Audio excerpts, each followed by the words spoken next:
Hi hello నమస్తే. నేను మీ కట్టా కార్తీక్. ప్రముఖ పాస్టర్ ప్రవీణ్ పగడాల మరణం తెలుగు రాష్ట్రాల్లో ఎంత వివాదంగా మారిందో మీ అందరికీ తెలుసు. ఆయన మరణానికి సంబంధించిన వార్తలు కావచ్చు, అనుమానాలు కావచ్చు, సోషల్ మీడియాలో చాలా పెద్ద ఎత్తున గత కొన్ని రోజులుగా నడుస్తూ ఉన్నాయి. ఇప్పుడు నేను చూపిస్తున్న విజువల్ అతను మద్యం బాటిల్ కొనుక్కోవటం వల్ల, అంటే మద్యం తాగి డ్రైవింగ్ చేయటం వల్ల జరిగిన ప్రమాదం అని చెప్పేసి ఇప్పుడు సోషల్ మీడియాలో కొత్త అనుమానం లేవనెత్తా ఉంది. ఇప్పటి వరకు పోలీసులు అఫీషియల్గా ధృవీకరించలేదు. ఇలాంటి అనుమానాలు మనం టీవీ దృష్టిలో ముందు నుంచి ఉన్నప్పటికీ కూడా ఈ సెన్సిటివ్ దృష్ట్యా, మనోభావాల దృష్ట్యా, ప్రజల మనోభావాలు మాత్రమే ఇంపార్టెంట్, మాకు ప్రజలు మాత్రమే ముఖ్యం అనుకునేటువంటి మనం టీవీ ఇలాంటి అనుమానాలను లేవనెత్తలేదు. కానీ బయట సోషల్ మీడియాలో వైరల్గా మారిన తర్వాత మాత్రమే ఇలాంటి వీడియోస్ని మీ ముందు తీసుకొస్తుంది. ప్రజల మనోభావాలు మాత్రమే ముఖ్యం అనుకొని ప్రజల కోసం మాత్రమే మాట్లాడే గొంతుగ్గా మనం టీవీ ఇది సెన్సిటివ్ ఉంది. మత మనోభావాలు ప్రజల్లో ఉన్నాయనే కారణం చేత మీ దృష్టిలో పెట్టలేదు. కానీ ఇప్పుడు సోషల్ మీడియాలో వైరల్గా మారిన తర్వాత ఈ వీడియోను మీ ముందు పెడుతున్నాం. కేవలం మద్యం బాటిల్ కొనుక్కుని మద్యం తాగి డ్రైవింగ్ చేయటం వల్లే ఈ మరణం సంభవించిందని చెప్పి సోషల్ మీడియాలో చాలా పెద్ద ఎత్తున వైరల్గా మారుతున్నటువంటి పరిస్థితి. ఒకసారి వాళ్ళ సన్నిహితులతోటి, వాళ్ళ కుటుంబ సభ్యులకి దగ్గరగా ఉన్నటువంటి, మనకు మొదటి నుంచి వాళ్ళ సన్నిహితుడిగా టచ్లో ఉన్నటువంటి జాన్ గారితో మాట్లాడే ప్రయత్నం చేద్దాం. ఆయన దీన్ని ధృవీకరిస్తారా లేదా, అంటే వాళ్ళు ఏమనుకుంటున్నారు అంటే సొంత కుటుంబ సభ్యులు ఇది మద్యం తాగి డ్రైవింగ్ చేయడం వల్ల వచ్చిన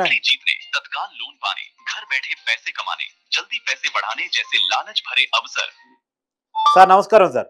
హలో నమస్కారం సార్. కార్తీక్ గారు నమస్కారం. బాగున్నారు సార్? బాగున్నానండి, చెప్పండి సార్. ఇప్పుడు సోషల్ మీడియాలో పెద్ద ఎత్తున వైరల్గా మారింది, ప్రవీణ్ పగడాల మద్యం సేవించి డ్రైవ్ చేయటం వల్లనే అతను ఈ యాక్సిడెంట్ అంటే ప్రమాదానికి గురి కావాల్సి వచ్చింది అనేటువంటిది సోషల్ మీడియాలో పెద్ద ఎత్తున నడుస్తున్న కథనం. దీంతో మీరు ఏకీభవిస్తున్నారా? లేదండి, దీన్ని మేము నమ్మడం లేదు. ఇది కావాలని ఒక టీవీ ఛానల్ వక్రీకరించేటటువంటి కథనంగా మేము భావిస్తున్నాం. పోలీసు వారు దాన్ని ఇంతవరకు కన్ఫర్మ్ చేసిన విధానం చూడలేదు. మేము పోలీసులు కన్ఫర్మ్ చేయలేదు సార్. పోలీసు అఫీషియల్ గా కన్ఫర్మ్ చేయలేదు. చేయలేదండి. అవును.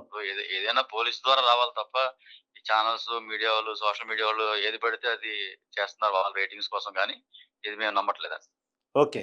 అంటే మీ మీద ఏదైనా మీడియా ఛానల్ ఇంకో సెన్సేషన్ కోసం ఇంకేది చేస్తున్నారు అనుకుంటున్నారా?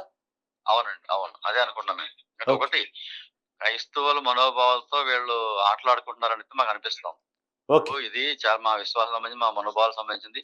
ఆయన స్టేజ్ లో ఆయన స్థాయిని బట్టి ఆ రోడ్డు పక్కన వైన్ షాపుల్లో తాగేది రోడ్డు పడిపోయే వ్యక్తి కాదు అతను. ఓకే. ఆయనకున్న స్థాయి వేరు.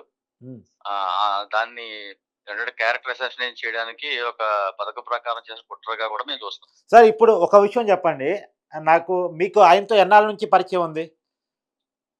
నేను వ్యక్తిగతంగా ఒకసారి ఆయన కలిశానండి. వ్యక్తిగతంగా అయితే ఆయనతో మాట్లాడుకున్న విషయాలు, ఆ తర్వాత మీడియా ద్వారా మాట్లాడడం తప్ప వ్యక్తిగతంగా అయితే నేను ఎక్కువ కాంటాక్ట్ లేను. బట్ ఆయన వ్యక్తిత్వం మీద నాకు తెలుసు. ఓకే. అంటే అతను 2 సార్లు మద్యం పట్టుకున్నారు. ఒకసారి కోదాడలో కొన్నారు, ఇంకోసారి ఏరూరు రోడ్లో కొన్నారు. ఒకసారి ట్రాఫిక్ సిఐ కూడా ఆపి మీరు వెళ్ళొద్దు అని చెప్పేసి కౌన్సిలింగ్ కూడా చేశారు, అయినప్పటికీ వచ్చారు. ఇలాంటి నడుస్తుంది.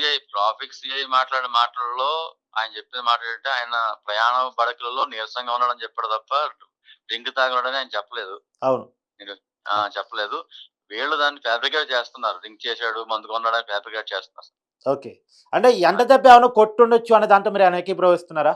ఎందుకంటే 11 గంటలకు హైదరాబాద్లో ప్రయాణం బయలుదేరాడు. ఎండ, నాకు తెలిసి ఎండాకాలం ఎండలు, మార్చి ఎండలు మీకు కూడా తెలుసు. ఈ ఎండలో ప్రయాణం చేయటం, దాదాపు ఈవినింగ్ వరకు వరుసగా విజయవాడకి దాదాపు 6 గంటల జర్నీ బండి మీద, బైక్ మీద చేయటం. అసలే బైక్ తోలటమే హీటు. రెగ్యులర్గా అలవాటు ఉన్న వ్యక్తి కూడా కాదు, రెగ్యులర్ బైక్ రైడర్ కూడా కాదు కదా. ఇలాంటి వడదెబ్బ ఏమన్నా తగులుండొచ్చు అనే అనుమానం మీకుందా? వడదెబ్బ తగిలే అవకాశం అయితే ఉంది. కానీ మాకున్నట్టు ఒక $100 క్వశ్చన్ ఏంటంటే, ఏ సందర్భంలో కూడా ఆయన హెల్మెట్ తీసి మాస్క్ తీసిన ఫోటో ఒక్కటి కూడా లేదు. ఒక సీసీ ఫుటేజ్ లేదు. ఆయన ఫేస్ చూపిస్తున్నది ఒక్కటే కనబడదు ఇంతవరకు. ఇప్పుడు నీరసం వచ్చి అలిసిపోయి కూర్చున్నవాడైనా హెల్మెట్ తీసి పక్కన పెడతాడు, మాస్క్ తీసి పక్కన పెడతాడు, కొంచెం రిలాక్స్ ట్రై చేస్తారు కదా. అవును. 3 గంటల సేపు పాటు పంటున్నాడు అని చెప్తున్నాడు కూడా, హెల్మెట్ తో పంటున్నాడా 3 గంటలు కూడా?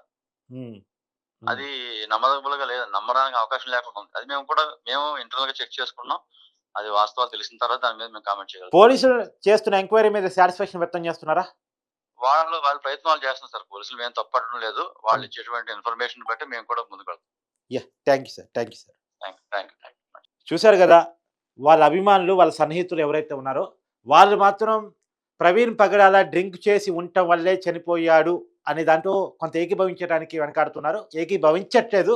ఎందుకంటే ఇది మా మనోభావాలకు సంబంధించిన విషయం. మేము ఒకటికి 2 సార్లు చెక్ చేసుకున్న తర్వాత గానీ దీన్ని నమ్మలేము. కాబట్టి దయచేసి ఎవరు పడితే వాళ్ళు ఇష్టం వచ్చినట్టు ప్రచారాలు చేయకండి. ఎందుకంటే ఆంధ్రప్రదేశ్‌లో మత విద్వేషాలు రెచ్చగొట్టాలి, అంతర్యుద్ధాలు సృష్టించాలనే ఆలోచనలు ఉన్నటువంటి రాజకీయ శక్తులున్నాయి. ప్రభుత్వం మీద కుట్రపూరితంగా ఆలోచించే శక్తులున్నాయి. కాబట్టి చాలా జాగ్రత్తగా ఉండాల్సిన అవసరం ఉంది. ప్రభుత్వం దాన్ని చాలా సీరియస్‌గా తీసుకుంది. డే 1 డే 1 ముఖ్యమంత్రి చంద్రబాబు నాయుడు గారు స్పందించారు. డే 1 హోంమంత్రి అనిత గారు స్పందించారు. డే 1 మంత్రి నారా లోకేష్ గారు స్పందించారు. ప్రాపర్ ఎంక్వైరీ చేయమని ఆదేశించారు. సిట్ కూడా వేశారు. లోకల్ పోలీసుల మీద మహాసేన రాజేష్‌తో సహా చాలామంది అనుమానాలు వ్యక్తం చేసిన తర్వాత సిట్‌ను కూడా వేయటం జరిగింది. సో, ప్రభుత్వం చాలా ప్రాపర్‌గా పిన్ టు పిన్ అనాలిసిస్ చేస్తా ఉంది. ఇప్పుడు ఎందుకు పోస్ట్‌మార్టం రిపోర్ట్ విషయంలో కొంత జాగ్రత్త వహిస్తా ఉన్నారు? కుటుంబ సభ్యులు కూడా పోస్ట్‌మార్టం ఎందుకు వద్దు అంటే వాళ్ళు ఇంతవరకైతే డిమాండ్ చేయలే. ఓపెన్‌గా మీడియా ముందుకొచ్చి పోస్ట్‌మార్టం మీద డిమాండ్ చేయలే. ఈవెన్ దో కుటుంబ సభ్యులు ఎవరైతే ఆ కుటుంబానికి చాలా దగ్గరగా ఉండే వ్యక్తులు మీడియా ముందుకొచ్చి మాది పలానా అనుమానం ఉంది, ఇది మర్డరే, పలానోళ్ళే చేసుంటారు అనుమానాలు వ్యక్తం చేయాల. ఇదంతా బయట నుంచి ఇంకొంతమంది చేస్తున్నటువంటి వ్యక్తులు. ఎవరో కొంతమంది చేస్తున్న వ్యక్తులు. మీడియా తమ ప్రాపగండా కోసం, సంక్షేమం కోసం దీన్ని హైలైట్ చేసి దీని ద్వారా వ్యూస్ వస్తున్నాయి అన్న దాన్ని పసిగట్టి దాన్ని చేస్తూ ఉన్నారే తప్ప ఇప్పటి వరకు వాళ్ళ కుటుంబ సభ్యులు, వాళ్ళ భార్య కానీ, వాళ్ళ సిస్టర్ కానీ ఎవరు కూడా, వాళ్ళ కుటుంబ సభ్యులు ఎవరు కూడా మాకు పలానోళ్ళ మీద అనుమానం ఉంది, ఇది ఖచ్చితంగా మర్డరే అని చెప్పేసి అన్నది ఏమీ లేదు. రెండోది, ఈ మద్యం తాగి దాని మీద కూడా కుటుంబ సభ్యులు ఇంతవరకు ఏమీ స్పందించలేదు. వాళ్ళ సన్నిహితులు అయితే దీన్ని నమ్మలేకపోతున్నారు. కాకపోతే ఒకరిద్దరు చెప్తున్న మాట ఏంటంటే అసలు ప్రవీణ్ పగడాలి గతంలో మద్యం అలవాటే ఉండేది కాదు. ఈ మధ్య కాలంలో అవును అలవాటైందేమో. మరి ఈ మధ్య కాలంలో అలవాటైంది అనటానికి ఎలాంటి కారణాలు ఉన్నాయో కూడా తర్వాత తెలుసుకోవాల్సి ఉంది. ఆ విషయాల మీద కూడా పోలీసులు ఎంక్వైరీ నడుపుతున్నారు. అన్ని కోణాల్లో పోలీసులు ఎంక్వైరీ నడుపుతున్నారు. ఇంకా పోలీసులు ఓపెన్‌గా చెప్పింది ఏంటంటే మీకేదన్నా అనుమానాలున్నా, అనుమానాలకు సంబంధించి చిన్న ఆధారం ఉన్నా మా దగ్గరికి పట్టుకొని రండి. ఆ కోణంలో కూడా మేము అనాలిసిస్ చేస్తామని చెప్తున్నారు. పోలీసులు చాలా ఓపెన్‌గా చెప్తా ఉన్నారు. మొన్న minute to minute CC footage కానీ, రోడ్డు మీద ట్రావెల్ అవుతున్న విషయాలు కానీ, తర్వాత చివరి నిమిషంలో అయితే సెకండ్ టు సెకండ్, ఆ సెకండ్ టు సెకండ్ కూడా 15 ఫ్రేములుగా విశ్లేషణ చేసి బయట పెట్టడం జరిగింది. ఐజీ, ఎస్పీ ప్రెస్ మీట్ పెట్టి. కాబట్టి దీంట్లో లేనిపోని అనుమానాన్ని, లేనిపోని అపోహని సృష్టించే పని ఎవరూ చేయొద్దు. ఏది ఏమైనా, కారణాలు ఏవైనా ప్రవీణ్ పగడాల మరణం చాలామందిని దిగ్భ్రాంతికి గురిచేసింది. సో, చనిపోయినటువంటి వ్యక్తిలో ఉన్నటువంటి చెడుని మనం ఎక్కువగా హైలైట్ చేసే దానికంటే ఒక మంచిని మన మధ్య నుంచి ఒక మనిషి దూరం అయిన తర్వాత ఒక మంచిని ఎక్కువ ఎనాలిసిస్ చేయటమే చాలా మంచిది. ఇది లేనిపోని మనోభావాలకు సంబంధించిన విషయం కాబట్టి దీని విషయంలో మీడియా కూడా జాగ్రత్తగా ఉండాలి. ఇష్టం వచ్చిన కథనాన్ని ప్రచారం చేయొద్దు.